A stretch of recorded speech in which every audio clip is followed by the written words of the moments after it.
Hello again everyone and welcome back to the Underground. This is the Intel update for December 21st through January 3rd, 2026. It would seem as though we have kicked off the new year with a sprinkling of geopolitical intrigue and high explosives. Of course, the hot ticket today is war. The timeless question of what it's good for has been answered in the form of the United States capturing Venezuelan leader Nicolas Maduro in a raid overnight. Coinciding with the raid were significant strikes throughout Caracas as well as a few air defense sites outside the city. As of right now, I don't have much more than that and what I already pushed out in the wire this morning, but President Trump is expected to address the nation later today, so I may push out an update wire this afternoon if the strikes are continuing. Because that's the grand question. Was this a one-and-done raid, or was this the start of a larger campaign? At the moment, the situation in Caracas is chaos, and Maduro's political opposition has already allegedly seized key government buildings, but the conflict might not be over just yet. This is the biggest kinetic regime change in the region in a very long time, so it's not clear how this is going to work out over the next few weeks. Obviously, cutting the head off the snake means that the conflict is largely over when it comes to the Venezuelan government, and removing Maduro in this manner, as in with his cooperation, is going to set back operations for a while. However, it is absolutely certain that the strikes on narcotics facilities and trafficking routes are not over just yet. My personal guess is that the strikes on narcotics trafficking are about to get dialed up to 11, now that the head honcho is no longer in the picture. The Cartel of the Sun, the cartel that was operating alongside the Venezuelan government, did not just evaporate with Maduro. Oh no, there are very likely going to be very violent internal power struggles over the next few days. And, more pertinently to the situation at hand, the drug traffickers in Colombia, Bolivia, Mexico, Honduras, and every other Central American nation are rejoicing because one of their main competitors is gone. So when you see all of these jubilant celebrations about this raid in Colombia, for example, just remember that the US removed a major faction from a much wider war than just Venezuela. I would bet that right now there are some absolutely giddy narco-traffickers in Colombia that are gearing up for a lot of new customers now that they know there will be a power struggle in Venezuela for some time. But I guess we'll have to see how it all works out. That's the thing about regime change and destabilization operations. Nothing is a certainty. The U.S. put a lot of work in to destabilize Venezuela and usher in a government that will basically do what the United States says, but at the end of the day there's still a lot that can go wrong, so we'll keep an eye out and see how this develops. More broadly, the arrival of the new year has marked a subtle increase in tensions around the world which have gone largely unnoticed or have been minimized in the press. The American strikes in Somalia have continued fairly regularly, with a slight increase in targeting efforts being reported over the Christmas holiday. Some might be surprised to learn that we are conducting strikes in Somalia, but yes, the U.S. conducts regular strikes in Somalia. However, back in November, U.S. AFRICOM started providing notices for these strikes on their press release page, so now we can track these strikes a little bit better. In the same region, Israel quietly recognized the autonomous region of Somaliland a few days ago, granting nation-state status to the region which has broken away from Somalia. This is a conflict that goes back a long way, but rumors have circulated that they have granted this recognition as part of a trade deal. Somaliland gets international recognition and thus access to more financial markets, and Israel gets to put military bases in Somaliland, which they can use for the deportation of Palestinians from Gaza. That last detail is conjecture right now, and something that the government of Somaliland has denied, but going out on a limb, this does line up with the strategic interests of all involved. The US is also probably involved as well, so I would imagine an increased US presence in Somaliland over the next few years, simply because it's probably cheaper and easier to run operations out of a country that only exists because Israel says it does, but again, that's just my guess. Moving to strategic movement for this week, it would seem that it's a bit of a moot point to cover now, but I'm starting to suspect that the United States might have some interest in the nation of Venezuela for some reason. Anyway, stale slide this week, but the Grand Flotilla off the coast of Venezuela is quite obviously still there and probably will be for some time. Alright, moving down into the regions for this week, I only have time to expand on one current event that I was scratching my head over last night, and this is the Charlotte terror attack that was foiled by the FBI over the holiday. In Charlotte, one individual was arrested after planning a New Year's terror attack. Christian Sturtevant was arrested over the holiday after a series of investigative efforts, the rough timeline of which is as follows. Back in 2022, Sturtevant contacted ISIS fighters on social media wanting to join up. They, the real ISIS fighters, encouraged him to conduct a home invasion-style attack by which he would burst into people's homes and murder them with hammers. At this point, the FBI became involved, probably because they surveil all of this stuff, and his family also got involved, preventing him from carrying out his initial hammer attack in 2022. His family allegedly started hiding knives and blunt instruments from him at this point.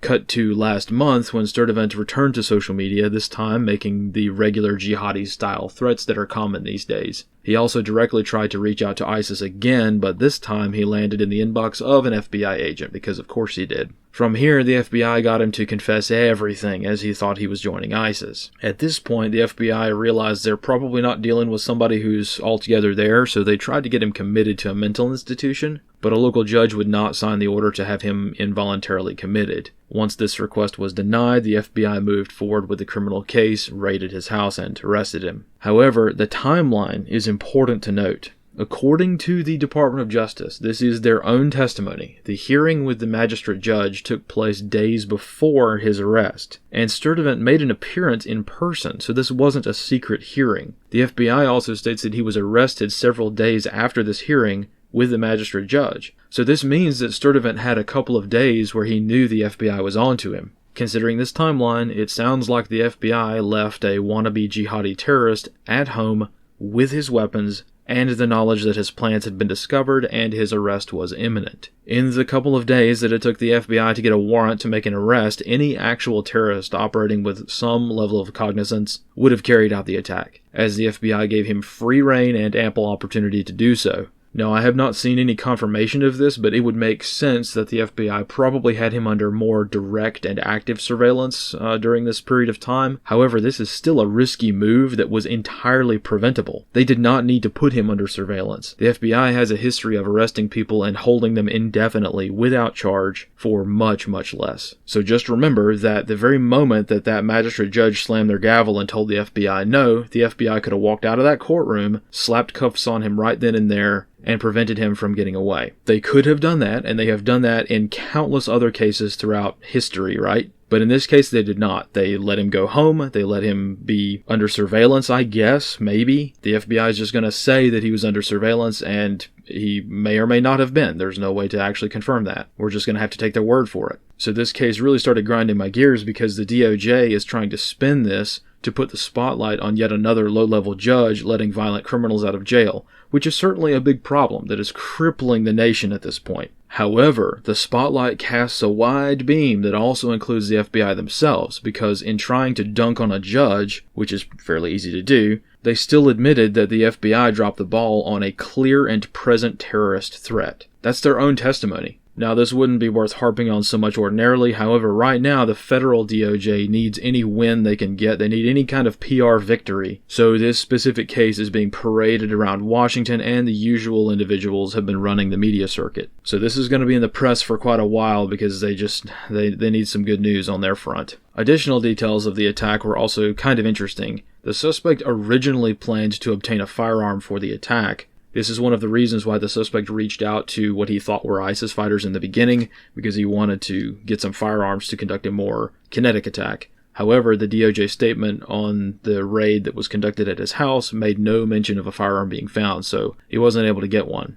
To bluntly convey a detail that will not show up in any police report, the most unbelievable part of this whole story is that a black 18-year-old male was somehow unable to obtain a firearm in Charlotte of all places. Personally, I think this is exceptionally improbable unless local gangs would have nothing to do with him, which is just a hunch. Just during the week of this guy's arrest, there were 3 separate murders reported within just a few miles of this individual's planned attack area. 1 fatal stabbing and 2 separate fatal shootings that were reported in the same exact area, one of which took place outside a daycare. Again, this is not to downplay this individual's actions. He was very clearly trying to become a terrorist for several years now, and he did not just hop on social media and say edgy things. He actually took deliberate steps to train, arm himself, and plan a more coherent attack. Even though everything he did was extremely low grade, it was still very deliberate. However, we cannot pretend like this was on the same level as what happened last year. Which brings us to This Week in History.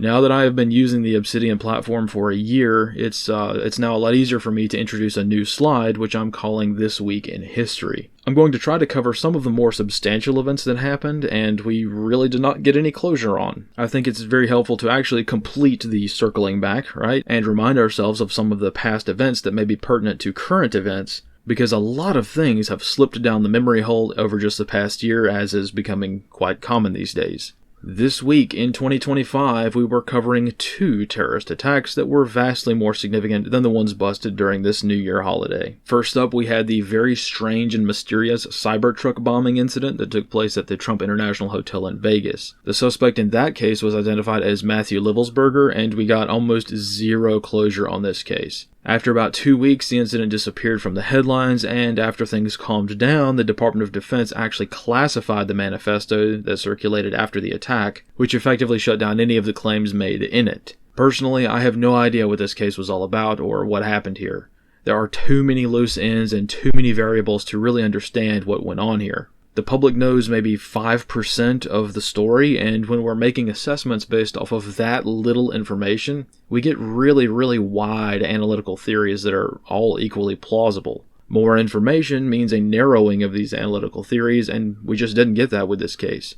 Similarly, at almost the exact same time, we had the Bourbon Street vehicle ramming attack. This attack was a bit more clear, as it was a fairly standard complex attack carried out by Shamsuddin Bahar Jabbar, who appears to have gone through the classic terrorist lone wolf pipeline of online radicalization. The attack itself took the form of a vehicle ramming attack during the New Year celebrations down Bourbon Street, ending with the assailant exiting the vehicle and shooting as many people as he could before being killed himself. 14 people were killed during this attack, and 57 other people were wounded, making this a significant terror attack that did not result in much attention at the time. Now, there were a lot of details that were never clarified, and this case did have the classic ISIS flag with the creases still in it from the packaging, which is always a pretty big red flag for things like this. But by and large, this was another terror attack that killed people and was immediately forgotten by the news cycle within a couple of weeks. Around the globe, this week in history, we were also watching the DPRK test a new missile system, which they claim was the first hypersonic missile test they had conducted.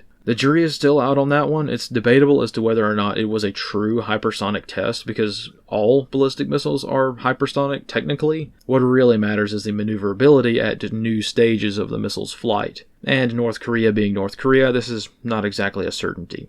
So that pretty much wraps up all of the things that got brushed under the rug this time last year, so let's conclude today by looking at how the GhostNet is doing. The GhostNet has really taken off this year, and we've seen a wider adoption from a bunch of new people throughout the past few months, which is great. Now that we've worked out the basics of how it functions and we've proven that it's a good concept, we can start making it easier for use by regular people and not super turbo nerds like ourselves. Right now, HF radio is still hard to understand, and it's hard to use by normal people in a truly off-grid way, but we're making some progress on that, so we'll see what we can do this year. And with that, that's pretty much all I have for today. Thank you all for making this project work really well over the past year, and I look forward to seeing how these projects expand and can get refined throughout this new year. And as a side note, thank you again to everyone for keeping me going over the past year in general. I won't say it's been a particularly easy year in many ways, and 2026 is probably going to be pretty tough all around. But the good news is that this gives us the chance to do good stuff and sharpen our teeth on a lot of skills that we are going to need. If 2025 did one thing, it's telling us in no uncertain terms just how serious the general situation is. And now that we have this knowledge, we can put that motivation to good use and work hard to save, well, civilization at large, I guess. This is no small task, so this year let's all do what we can to help keep things moving forward. It's New Year's, no black pilling, that's an order. We're going to do the best we can, and that's all that can be expected of anyone, so failures are ahead. We are going to fail in many ways, that is a certainty, but victory is also certain in many ways too. And I think we have a real chance at turning some things around, so let's get after it. Work hard, pray hard, and everything's going to be alright. And with that, thank you guys again, and I'll see you next time. And as always, fight in the shade.